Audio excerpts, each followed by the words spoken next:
ఇలాంటి పెద్ద ఉసిరికాయలు ఇప్పుడు మార్కెట్‌లో మనకి బాగా అవైలబుల్‌గా ఉంటున్నాయి కదండీ! ఇలాంటి ఉసిరికాయలు మన ఒంటికి కూడా చాలా ఆరోగ్యం. ఈ ఉసిరికాయలు మనం తినడం వల్ల మనకి ఇమ్యూనిటీ పవర్ కూడా చాలా బాగా పెరుగుతుంది. చాలామంది ఈ ఉసిరికాయల్ని మజ్జిగలో ఊరపెట్టుకొని తింటారు.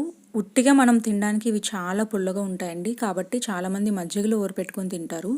అలా ఇష్టం లేని వాళ్ళకి ఇప్పుడు నేను ఒక సింపుల్ పద్ధతి చెప్తాను. ఈ విధంగా తిన్నట్టయితే తీయగా, పుల్ల పుల్లగా చాలా టేస్టీగా ఉంటాయి.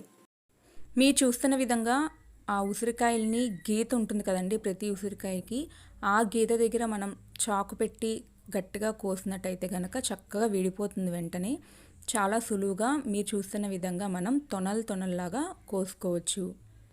ఈ విధంగా ఉసిరికాయలన్నిటిని కోసి పెట్టుకొని పిక్కల్ని వేరు చేసేసి ఈ ఉసిరికాయ ముక్కల్ని మాత్రం ఏదైనా ఒక గిన్నెలో 2 టేబుల్ స్పూన్లు నెయ్యి వేసుకొని నెయ్యి బాగా హీట్ ఎక్కాక ఆ నెయ్యిలో మనం ఈ ఉసిరికాయ ముక్కల్ని వేయించుకుందాం.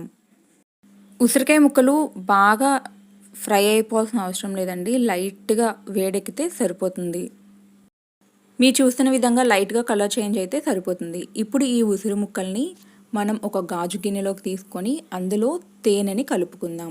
ఏ తేనె వేసుకున్నా పర్వాలేదండి. నేనైతే లైన్ డేట్స్ హనీని వేస్తున్నాను. ఈ తేనె ఒక 4 టేబుల్ స్పూన్ల వరకు వేసుకుంటే సరిపోతుంది. కంప్లీట్‌గా ఒక రోజు ఈ తేనెలో గనక ఈ ఉసిరి ముక్కలు బాగా నానితే నిజంగా ఇవి సూపర్ టేస్టీగా మారిపోతాయండి.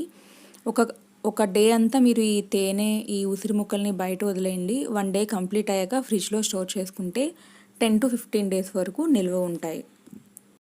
మీకు నోరు బాగోలేనప్పుడు, లేదా వికారంగా ఉన్నప్పుడు, లేదా తీయగా పుల్లగా తినాలనిపించినప్పుడు ఇవి ఒక 2 ముక్కలు తింటే మీకు చాలా టేస్టీగా ఉంటాయి.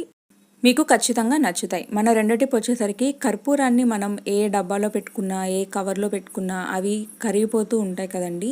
సో, అలా కరిగిపోకుండా ఉండడానికి ఏదైనా ఒక చిన్న బాక్స్ తీసుకొని ఆ బాక్స్‌లో ఈ కర్పూరం వేసుకొని ఈ కర్పూరంలో ఒక టేబుల్ స్పూన్ బియ్యం గనక మీరు వేసుకున్నట్టయితే ఎన్ని సంవత్సరాలైనా కర్పూరం అనేది కరిగిపోదు.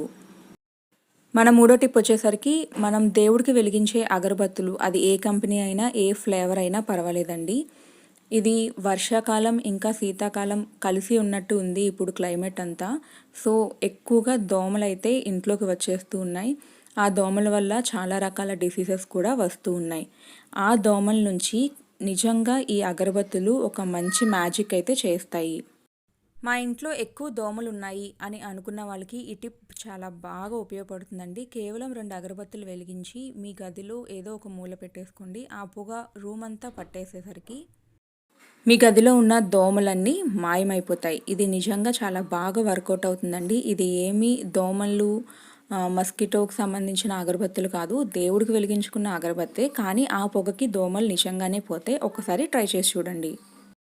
ఈ వీడియోలో నేను చెప్పిన 3 టిప్స్‌లో మీకు ఏ టిప్ బాగా నచ్చింది, ఇంకా ఏ టిప్ బాగా యూస్‌ఫుల్ అవుతుందో ఖచ్చితంగా కమెంట్ సెక్షన్‌లో కమెంట్ చేయండి. Thank you for watching this video. Please support and subscribe my channel. ఈ వీడియో మీకు నచ్చినట్టయితే లైక్ చేయడం మాత్రం మర్చిపోకండి.